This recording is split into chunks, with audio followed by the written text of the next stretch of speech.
வணக்கம் buddies. என்னடா ரொம்ப நாளாக வீடியோ இல்லைன்னு பார்க்குறீங்களா? எஸ், கொஞ்சம் பர்சனல் ஒர்க்னால கொஞ்சம் தள்ளி வச்சிடும். ஸோ மறுபடியும் வீடியோ போட ஆரம்பிச்சாச்சு.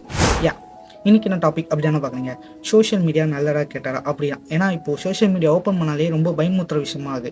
ஒரு பக்கம் பார்த்தா சின்ன பசங்க கத்தி எடுத்துக்கிட்டு ரீல்ஸ் பண்ணின்னு இருக்காங்க. இன்னொன்று பக்கம் பார்த்தா கேரளா சைடில் வேறமே ஒன்று நடக்குது. ரீல்ஸு ஒரு வியூஸ்க்காக பண்ணுற விஷயங்கள் நிறையா நடக்குது. ஸோ ஒரு ரீல்ஸுக்கும் லைக்ஸுக்காகவும் பண்ணுற விஷயம் அது வந்து நம்ம நல்லதும் எடுத்துக்கலாம், தப்புன்னு எடுத்துக்கலாம். நம்ம போகிற வழி தான் அது. இப்போது ஒரு கண்டென்ட் க்ரியேட்டர் ஒரு கண்டென்ட்டை க்ரியேட் பண்ணி அதை எடிட் பண்ணி ஸோ அவங்க கஷ்டப்பட்டு பண்ணுற ஒரு வீடியோ ஒரு வியூஸே இல்லாமல் போட்டு ஒரு 200 அப்படின்லே நின்றுது. ஆனால் பட் இனிமேல் ஒரு கானா ரீல்ஸு போட்டு கத்தி வச்சுட்டு சீன் போட்டு அந்த வீடியோலாம் நல்லாவே வியூஸ் போகுது. ஸோ அப்படி இந்த பக்கம் பார்த்தா ஒரு ஃபேமஸான பைக் வச்சுக்கிட்டு ரீல்ஸ் பண்ணிக்கிட்டு அந்த பக்கம் ஒரு பக்கம் ட்ரெண்ட் ஆகினது.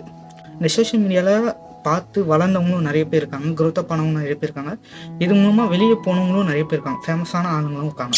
ஏன்னா சோஷியல் மீடியா ஒரு பவர்ஃபுல்லான ஒரு டூல். ஸோ அந்த சோஷியல் மீடியா டூலை வந்து கரெக்டாக யூஸ் பண்ணுங்கள், அதெல்லாம் நாங்கள் சொல்ல முடியும். நல்ல ஒரு கண்டென்ட்டாக க்ரியேட் பண்ணுங்கள். ஸோ எல்லோரும் க்ரியேட்டர் ஆகலாம், எல்லோரும் ஃபேமஸ் ஆகலாம்.